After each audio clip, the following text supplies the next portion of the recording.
Mansfield Park by Jane Austen. Chapter 17. It was, indeed, a triumphant day to Mr. Bertram and Maria. Such a victory over Edmund's discretion had been beyond their hopes, and was most delightful. There was no longer anything to disturb them in their darling project, and they congratulated each other in private on the jealous weakness to which they attributed the change, with all the glee of feelings gratified in every way. Edmund might still look grave, and say he did not like the scheme in general, and must disapprove the play in particular. Their point was gained. He was to act, and he was driven to it by the force of selfish inclinations only. Edmund had descended from that moral elevation which he had maintained before, and they were both as much the better as the happier for the descent. They behaved very well, however, to him on the occasion, betraying no exultation beyond the lines about the corners of the mouth, and seemed to think it as great an escape to be quit of the intrusion of Charles Maddox, as if they had been forced into admitting him against their inclination. To have it quite in their own family circle was what they had particularly wished. A stranger among them would have been the destruction of all their comfort. And when Edmund, pursuing that idea, gave a hint of his hope as to the limitation of the audience, they were ready, in the complacence of the moment, to promise anything. It was all good humor and encouragement. Mrs. Norris offered to contrive his dress. Mr. Yates assured him that Anhalt's last scene with the Baron admitted a good deal of action and emphasis, and Mr. Rushworth undertook to count his speeches. "Perhaps," said Tom, "Fanny may be more disposed to oblige us now. Perhaps you may persuade her." "No, she is quite determined. She certainly will not act." "Oh, very well." And not another word was said. But Fanny felt herself again in danger, and her indifference to the danger was beginning to fail her already. There were not fewer smiles at the parsonage than at the park on this change in Edmund. Miss Crawford looked very lovely in hers, and entered with such an instantaneous renewal of cheerfulness into the whole affair as could have but one effect on him. He was certainly right in respecting such feelings. He was glad he had determined on it. And the morning wore away in satisfactions very sweet, if not very sound. One advantage resulted from it to Fanny. At the earnest request of Miss Crawford, Mrs. Grant had, with her usual good humor, agreed to undertake the part for which Fanny had been wanted, and this was all that occurred to gladden her heart during the day. And even this, when imparted by Edmund, brought a pang with it, for it was Miss Crawford to whom she was obliged. It was Miss Crawford whose kind exertions were to excite her gratitude, and whose merit in making them was spoken of with a glow of admiration. She was safe, but peace and safety were unconnected here. Her mind had been never farther from peace. She could not feel that she had done wrong herself, but she was disquieted in every other way. Her heart and her judgment were equally against Edmund's decision. She could not acquit his unsteadiness, and his happiness under it made her wretched. She was full of jealousy and agitation. Miss Crawford came with looks of gaiety, which seemed an insult, with friendly expressions towards herself, which she could hardly answer calmly. Everybody around her was gay and busy, prosperous and important. Each had their object of interest, their part, their dress, their favorite scene, their friends and confederates. All were finding employment in consultations and comparisons, or diversion in the playful conceits they suggested. She alone was sad and insignificant. She had no share in anything. She might go or stay. She might be in the midst of their noise, or retreat from it to the solitude of the East Room without being seen or missed. She could almost think anything would have been preferable to this. Mrs. Grant was of consequence. Her good nature had honorable mention. Her taste and her time were considered. Her presence was wanted. She was sought for, and attended, and praised. and Fanny was at first in some danger of envying her the character she had accepted. But reflection brought better feelings, and shewed her that Mrs. Grant was entitled to respect, which could never have belonged to her, and that, had she received even the greatest, she could never have been easy in joining a scheme which, considering only her uncle, she must condemn altogether. Fanny's heart was not absolutely the only saddened one amongst them, as she soon began to acknowledge to herself. Julia was a sufferer too, though not quite so blamelessly. Henry Crawford had trifled with her feelings, but she had very long allowed and even sought his attentions, with a jealousy of her sister so reasonable as ought to have been their cure. And now that the conviction of his preference for Maria had been forced on her, she submitted to it without any alarm for Maria's situation, or any endeavor at rational tranquillity for herself. She either sat in gloomy silence, wrapped in such gravity as nothing could subdue, no curiosity touch, no wit amuse, or allowing the attentions of Mr. Yates, was talking with forced gaiety to him alone, and ridiculing the acting of the others.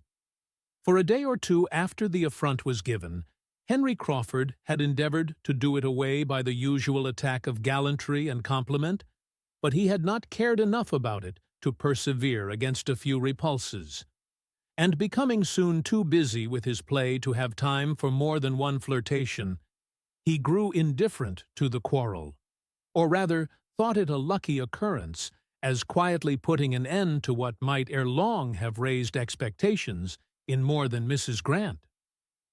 She was not pleased to see Julia excluded from the play, and sitting by disregarded, but as it was not a matter which really involved her happiness, as Henry must be the best judge of his own, and as he did assure her, with a most persuasive smile, that neither he nor Julia had ever had a serious thought of each other, she could only renew her former caution as to the elder sister, entreat him not to risk his tranquillity by too much admiration there, and then gladly take her share in anything that brought cheerfulness to the young people in general, and that did so particularly promote the pleasure of the two so dear to her.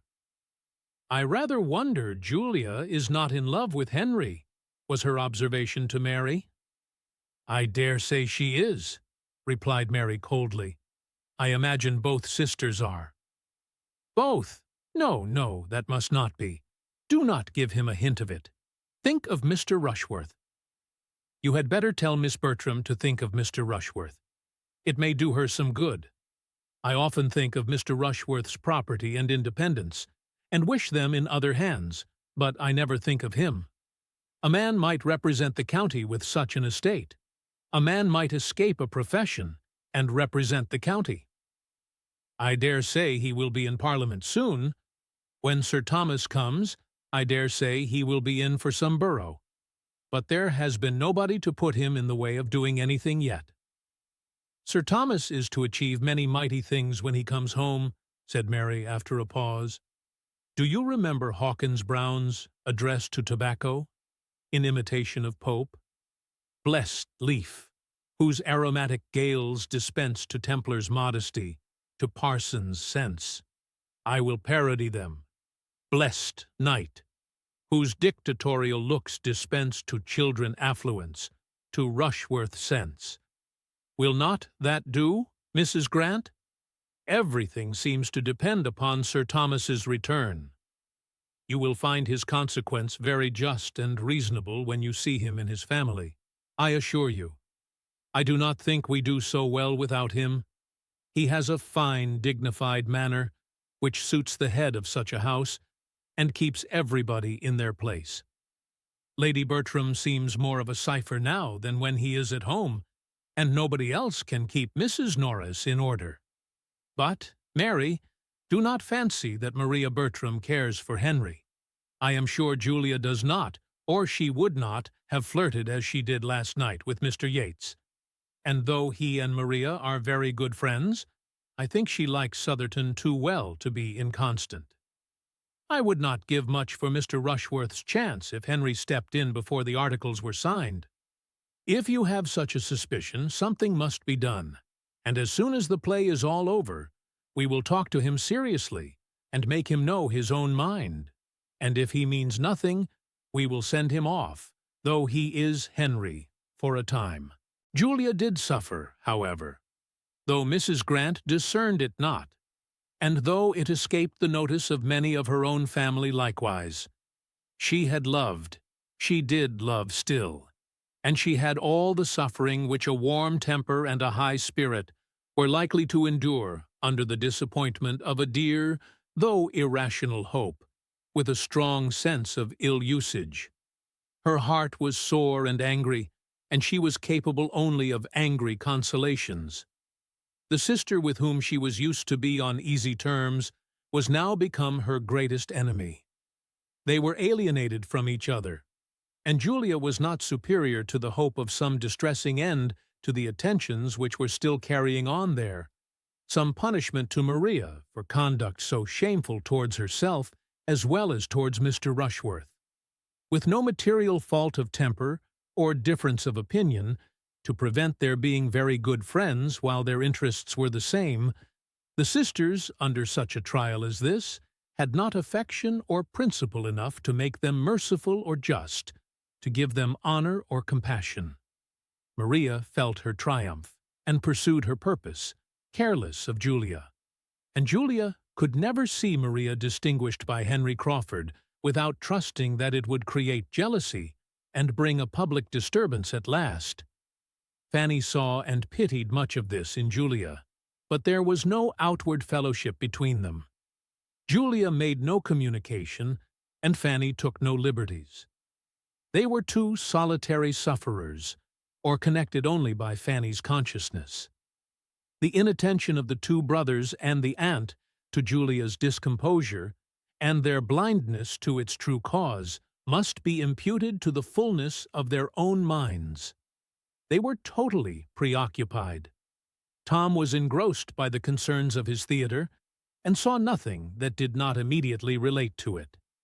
Edmund, between his theatrical and his real part, between Miss Crawford's claims and his own conduct, between love and consistency, was equally unobservant, and Mrs. Norris was too busy in contriving and directing the general little matters of the company, superintending their various dresses, with economical expedient, for which nobody thanked her, and saving, with delighted integrity, half a crown here and there to the absent Sir Thomas, to have leisure for watching the behavior or guarding the happiness of his daughters.